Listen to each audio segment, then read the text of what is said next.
Bienvenue à tous les gones, c'est Paul Rémy pour le Coligno Show pour ce nouvel after de l'All Inside. Entre l'AS Monaco et l'Olympique Lyonnais, nous allons démarrer par les réactions lyonnaises. C'est légitime quand on est président avec un peu d'expérience, il faut soutenir quand il y a de la déception, mais il y avait de l'espoir. C'est ça. Et c'est vrai que ce match arrivait à point nommé et on a su dans des conditions difficiles parce que les gars ont été magnifiques, parce qu'il y a du talent, mais il y a aussi une fierté immense. Ça.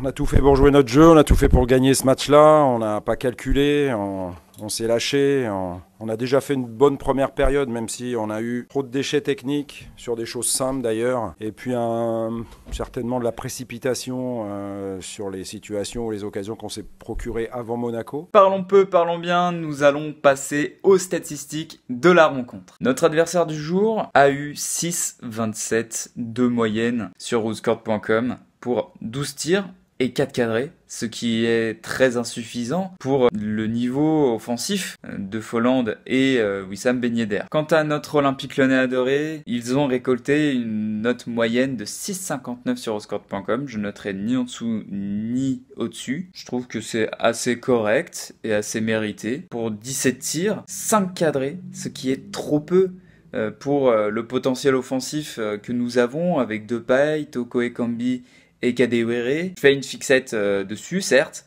mais c'est beaucoup trop peu, on doit faire mieux. Nos Lyonnais, ils ont obtenu 81% de passes réussies, 380 sur les 472, ce qui est plutôt pas mal, techniquement parlant. Pour 16 passes clés, record du match, ce qui est jamais arrivé depuis un bon petit moment du côté lyonnais. C'est qu'on a créé beaucoup d'occasions, mais on a pas mal gâché, malheureusement. 21 duels aériens remportés, ce qui est plutôt pas mal pour nos Lyonnais. Maintenant, nous allons passer aux notations des joueurs de l'Olympique Lyonnais.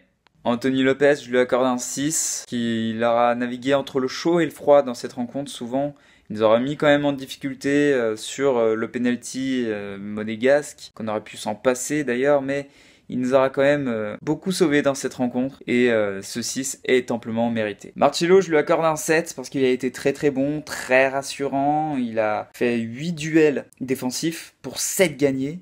C'est quand même une statistique qui est très très bonne pour Marcelo. C'est très dommage qu'il a été expulsé en toute fin de rencontre à cause de la bagarre avec les Monégasques. Indirectement, il nous pénalise pour le prochain match. Deschiglio, je lui accorde un 6, il a vraiment été bon, il nous aura sauvés sur la ligne, il aura fait la passe D qu'il fallait pour Ryan Cherki pour le 3-2, il aura tenté un duel, il l'a gagné ce duel, et c'est très dommage, tout comme Marcelo, il a été expulsé en toute fin de rencontre parce que lui aussi il nous pénalise pour le prochain match. Jason Denayer, c'est très très dommage parce que il a fait un bon quart d'heure et puis après je l'ai trouvé moins bon, moins dedans.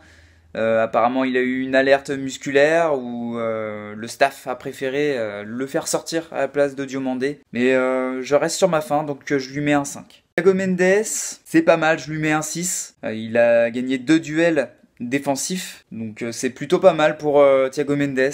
Il a été quand même assez important dans l'entrejeu. Maxence Cacré, franchement je ne l'ai pas trouvé très très bon, je lui accorde un 5. Puis il a fait 2 fautes bêtement qui lui ont valu 2 jaunes, donc le rouge. Je mets sa prestation sur le compte de la jeunesse parce qu'il est encore jeune. Bon certes c'est un joueur de devoir qui presse, qui est capable de jouer à forte intensité pendant une longue durée, certes, mais sa copie d'hier n'était pas bonne. Léo Dubois, il a varié entre le chaud et le froid. En première période, c'était très très mauvais.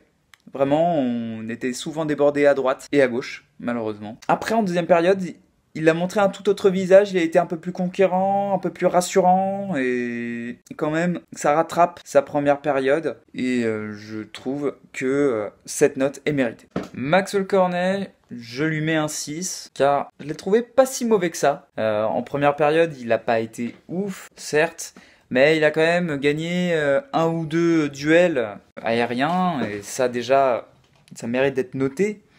Parce qu'il en gagne très peu malheureusement. Il n'aura pas beaucoup cadré, mais on peut pas lui reprocher l'envie qu'il donne sur le terrain, le fait qu'il veuille à tout prix marquer, aider l'équipe. Lucas Paqueta, il n'a pas fait un match flamboyant, certes, mais je lui accorde un 6 parce que il a été juste dans les passes, il a quand même amené beaucoup de passes pour Depay, pour Toko Ekambi, donc très bon match globalement. Depay, le MVP de l'équipe, je lui accorde un 8, parce qu'il a vraiment été très très bon, on peut le remercier vraiment, parce que la révolte lyonnaise, c'est là d'où ça part, c'est son but qu'il doit qu'à lui-même.